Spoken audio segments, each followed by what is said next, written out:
did you make of that? Obviously, you weren't happy about the draw before the race. What did you think? Well, let's say firstly, the dog's run an absolute blinder there. He's had to do it the hard way again there. Cooler Valley Mason in second. That was a tough dog to get past that one, and I thought for a second down the back straight we could be in trouble there. He's run a terrific race to get up and qualify, and you can see by that head-on shot what a shocking decision that was to seed higher but middle. I tell you now, if that's seeded middle in the next round, I'll give this game up. It's absolutely shocking. They shouldn't have. Listen, they've done their job. They've got it out the traps from trap 5, but he shouldn't be seeded there. It's clearly a bang railer. But we've qualified, and that's the main thing. We'll get a reaction from Mark and Hayley later. But listen, well done. Enjoy the win. Thank you. Tonight, when he went round in front, it looked something like his old self. And, in fairness, he came out of 5. Mark's dog in 4 ran a super race. He went across to the left and pinned 3, 2 and 1 to the rails, which gave us a great sighter into the corner. And he was just the best dog in the race, morally, until the last 2 strides. And Mark's dog out-battled him.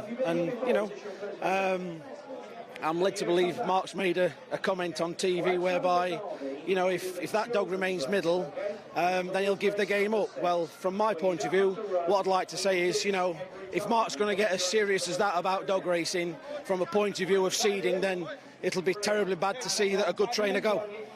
Well, it's not been an easy second round for racing manager Chris Page here. Last night, disqualifications and shouldn't have been. And tonight we've got seeding issues. Most notably, of course, higher back. Mark Wallis thinks the dog should be rails and Mark Keightley wants him to remain a middle. Have you made a decision on this? Well, it's of no... it's nothing to do with Mark Wallis, what it is. That's irrelevant. No, I've spoken to Mark Keightley. We had a long discussion initially, and he said he felt that the dog needed to be drawn middle. He probably is, a 2 or 3 dog perhaps, but unfortunately if he seeded middle he could end up in trap 5 again. And tonight we've got the head on, we've reviewed it, and the dog made a diagonal run across to the rails, so I'm going to have to disagree with him and make the dog a railer in the 3rd round. And have you spoken to Mark about this? I have, very briefly. He doesn't agree. OK. Any other seeding reviews or changes? Yeah, we had Razzle Dazzle Tierna, the trainer, came up and we watched the video together and he agrees that the dog needs to remain as a middle. We've also had a request by phone from Peter Cronin for Swithin's Bray. We've looked at the replay from tonight. The dog went up on the rails. It was a very, very messy, crowded race and the dog made his progress round the outside. I'll just have a look at the previous round when he ran from trap 4 to see if there's any reason why it needs to be reseeded. But until I've done that, I can't. He will stay at rails at the moment. You sound very comfortable and firm in your decisions anyway, which is great. What have you made of the second round? I mean, what a derby we've got in our hands. Yeah, I mean, there's obviously a few shocks tonight. I feel desperately sorry for the Bubbly Bluebird connections. The dog had the race won and he was virtually brought down from the back.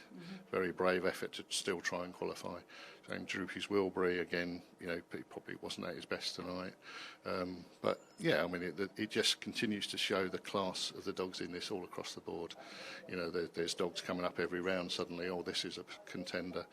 Dan's the Exceptions run a great race tonight, so wide open.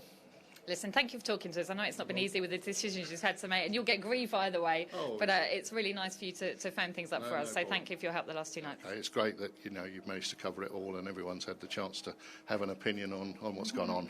Oh, and they will. Thank you very much, Chris. Okay. Cheers. Cheers.